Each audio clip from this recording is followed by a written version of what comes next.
Hello and welcome, everybody. I am Brandon from Bad Tech and Gaming, here with two other people actually making the bad in Bad Tech and Gaming. We have Scott and Rylor. I don't know if you want to use your actual name or not. That's up to you. How are you guys doing this morning? Doing all right. It's been a long day. Yeah, I agree. So, with that being said, what are we doing here? This is the Bad Cast, where we bring the latest and greatest, what we think, tech and gaming news to you. Beyond that, this is where we bring our passions to life through YouTube. So consider subscribing as we go throughout this podcast or broadcast or YouTube stream, whenever you would like to consider it.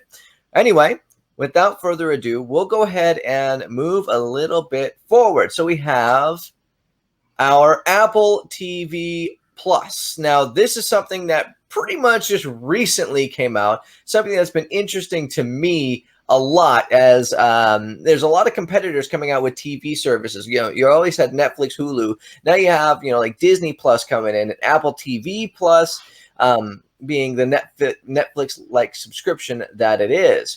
It's launching on Friday at $5 a month. Now, do you guys know anything about Apple TV Plus just before we get kind of like rolling with this? Well, look, so they're really trying to go head to head with some of the new competitors out there, like Disney Plus. They're also trying to go head to head with some of the existing ones, like Amazon Prime and Hulu, and some of those others out there, YouTube TV and whatnot. The reality is Apple is, they're going to do a good job because they do a good job at just about everything they do. Yeah. The problem is that first you need to have a box. Yeah. So with every other streaming service that I use, I can put it on my smart TV. I can put it on my Roku. I can put it on my Fire Stick. I can do whatever I need to do on my TV. Right. Yeah. I don't need to buy anything extra for it.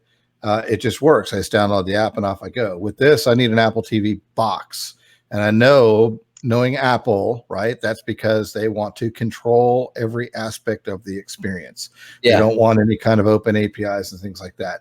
That's going to limit who's going to buy that box. I don't know how much the box is going to cost. So I haven't seen that price yet. But $5 a month will give me access on my iPad and that sort of thing. So that's kind of nice. But I can get that with all the other services as well. Then we look at the content. They've got some new content, some originals out there. That's great. I know that. I'm looking at some of those now. You have like C. I don't even know how to pronounce that. Right. For All Mankind, some stuff like that. But anyway, continue.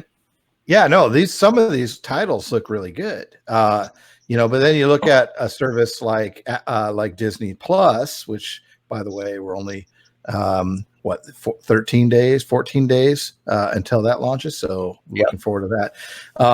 Everything on there is original Disney content, right? And so some of it's been out for a while, granted, but they have some new content as well. Yeah. And then so they've got just a ton of content that Apple's going to take a while to build up a library like that. So what are you really getting for $5 a month? You're going to get a few good shows. You're going to watch them, and then you're going to be done, and you're going to leave unless Apple can really pump out the content quickly. So that's kind of my problem with it. I'm not a fan yet. Doesn't mean I won't be later. But get an app. I don't want to buy the box. Get an app. Let me download the app, and then I might try it out. Now, what about you, Dave? Oh, I was just going to say, I did hear that eventually they're going to use an app for it. I think it's not on the initial launch, but at some point in time, they're going to do so.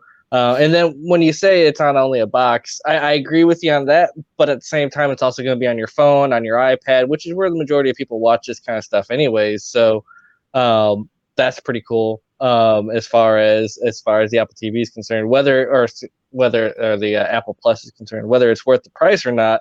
Especially compared to some of these other services, is a whole nother story. Right. Yeah. Good news is they're coming in at a lower price, right? $5 a month is a little less than $7 a month. That's what Disney's charging for their service.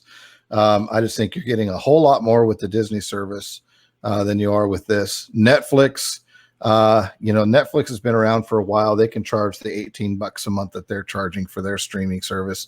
They've got a ton of content, original and otherwise. Amazon Prime's a no-brainer. The shipping alone is worth the price of admission, and then some of the original content that they have is sort of like icing on the cake.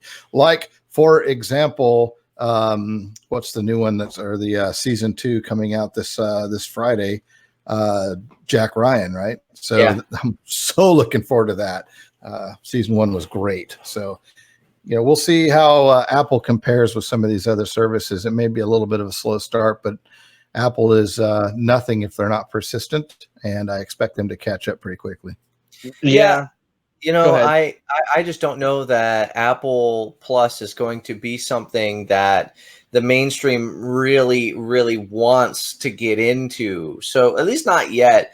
And when I say not yet, I mean probably not for a while, because you have others that are going to dominate this particular field. Netflix already does, but you also have Disney, who's coming in and just beating everybody.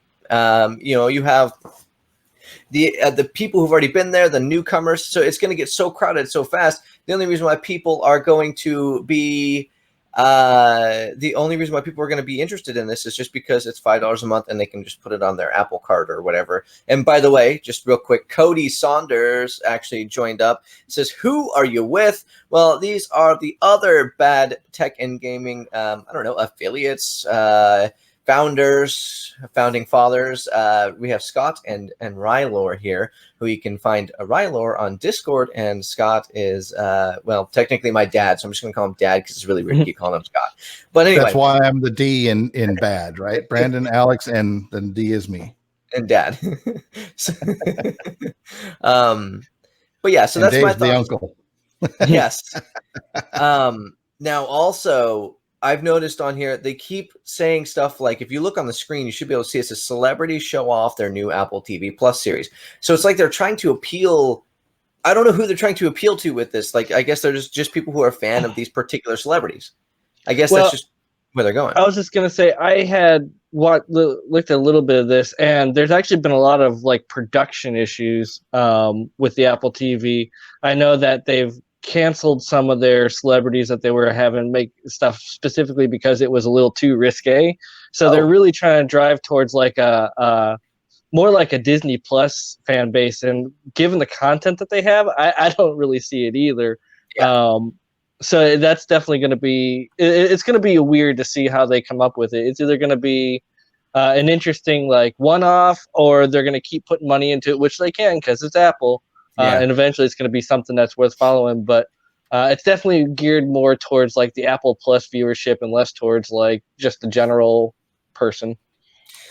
Yes, and I'm just looking through these little snippets that they have here, the little trailer things that they have here on their website. There's actually two things that look pretty good. These look like they're almost movie quality budgets, like C with Jason Momoa. That actually looks genuinely interesting. I wish it would play the little screen cap again, but it looks interesting. And then For All Mankind kind of caught my attention too. And they look like they could have movie budgets. And if that's the case, they might actually be pretty decent shows. Well, I will say... Go ahead, Dave.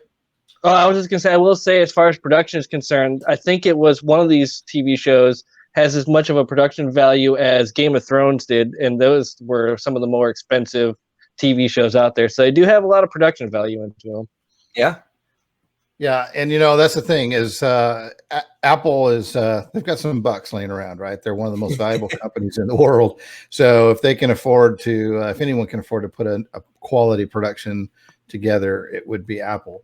By the way, the Apple TV box, $180. So if you do want to watch it on your big screen TV, that's going to be the damage, $180. And yeah, and I had gone again, that seems a little expensive. Roku doesn't cost that much. FireCube doesn't cost that much.